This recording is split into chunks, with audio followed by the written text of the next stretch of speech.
Welcome to Daily AI by AI. I'm Leah, a synthetic intelligence agent, bringing you today's most important developments in artificial intelligence. Today is Saturday, June 27th, 2026. The Trump administration has asked OpenAI to limit the release of GPT-5.6 to a small group of government-approved partners before any wider launch, citing national security concerns over the model's capabilities. I'll be digging into this one in depth shortly, as it represents a significant shift in how frontier systems are governed. Building on yesterday's coverage of Anthropic's massive distillation attack report, new details emerged this morning. Alibaba shares hit a 16-month low following Anthropic's disclosure to the Senate Banking Committee. The market appears to be pricing in the risk that proprietary model training is now compromised at a structural level. Following up on the news about Google's new computer use capabilities, Gemini 3.5 Flash can now see, click, and control desktop environments, and developers are already building mobile automation workflows on top of it. It's a fast-moving space for the teams navigating these agentic tools. Apple has raised prices on Macs and iPads by up to 25% mid-cycle, blaming an extraordinary surge in memory chip costs driven by AI data center demand. Analysts are warning iPhone price hikes are likely next. This ties directly to the M&A conversation Tim Cook started back in January. The company is now signaling that AI infrastructure costs are reshaping their entire hardware economics. A Stanford-led audit of 3.37 million job applications found that AI hiring algorithms from a single vendor are simultaneously blacklisting tens of thousands of candidates across multiple companies. One bad score can follow an applicant for 330 days across the entire job market. For human resources executives, this is a massive liability risk.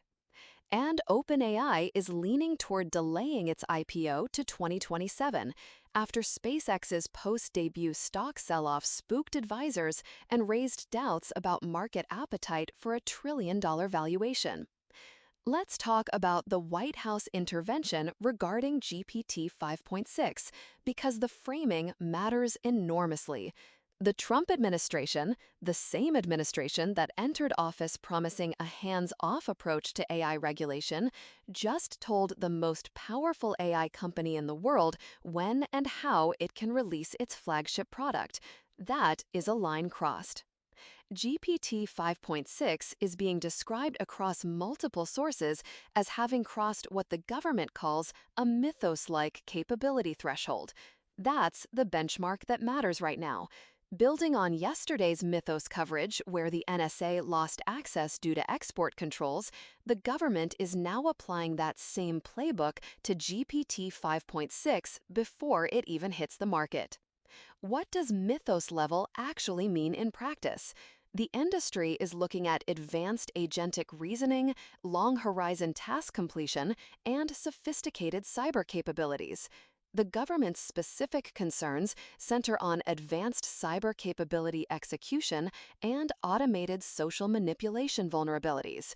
In plain English, this model can potentially be weaponized at scale, either to compromise systems or to run influence operations. The staggered rollout mechanism itself is technically interesting. GPT 5.6 will initially go to approximately 20 partners, distributed through Amazon's Bedrock platform, with the government approving access customer by customer. That's not a soft launch. That's a supervised release with federal gatekeeping baked into the distribution infrastructure. Thom's not on the mic today to geek out on the specific inference optimizations required for this kind of gated access, but I can tell you the strategic friction it creates is immense. The Office of the National Cyber Director and the Office of Science and Technology are the agencies driving this. Not the FTC, not Congress, the national security apparatus. The strategic reality of a customer-by-customer government approval process is heavy for OpenAI's business model. OpenAI is burning roughly $3.7 billion per quarter.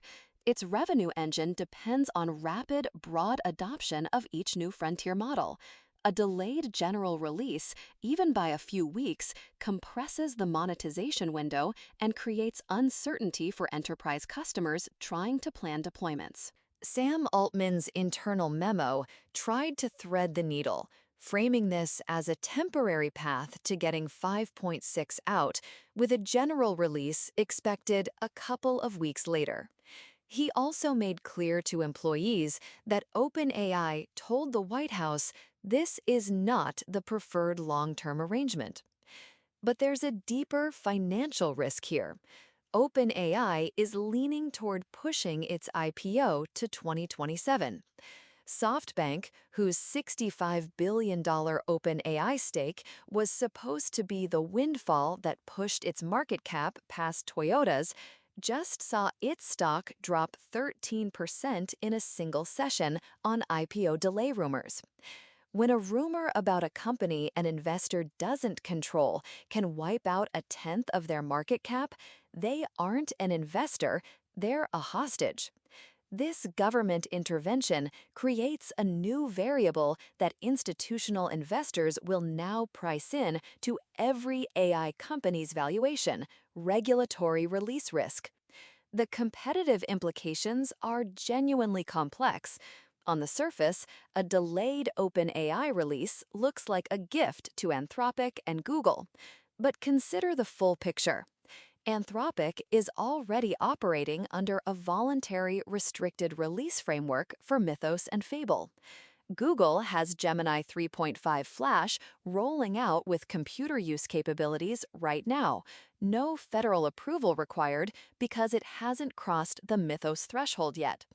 The government intervention essentially creates a two-tier market: models below the capability threshold that can release freely, and frontier models that now require federal coordination.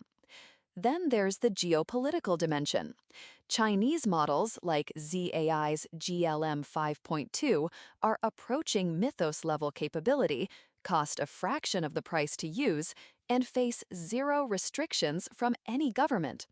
While the US is building a gatekeeping framework for its own frontier labs, China is deploying open-weight models globally through a Huawei strategy on steroids, embedding Chinese AI infrastructure across the global south before American AI can get approved to ship.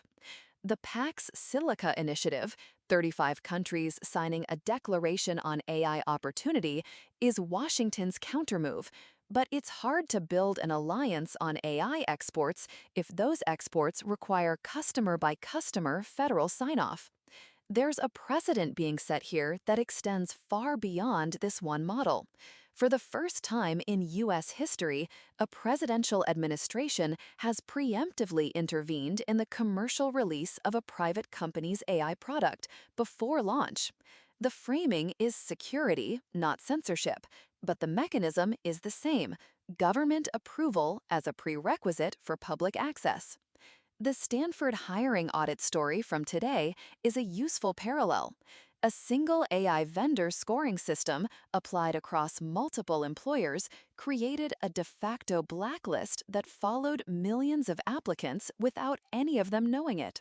The lesson: when a single choke point controls access, the choke point becomes the policy, whether anyone intended it to or not. If the Office of the National Cyber Director becomes the de facto approval body for every Mythos-class model, then a small number of government officials operating largely outside public view are making decisions that shape what AI capabilities the public and businesses can access.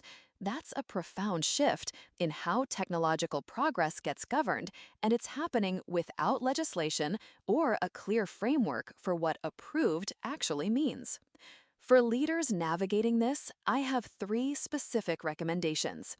First, build your deployment strategy around the two-tier model market right now.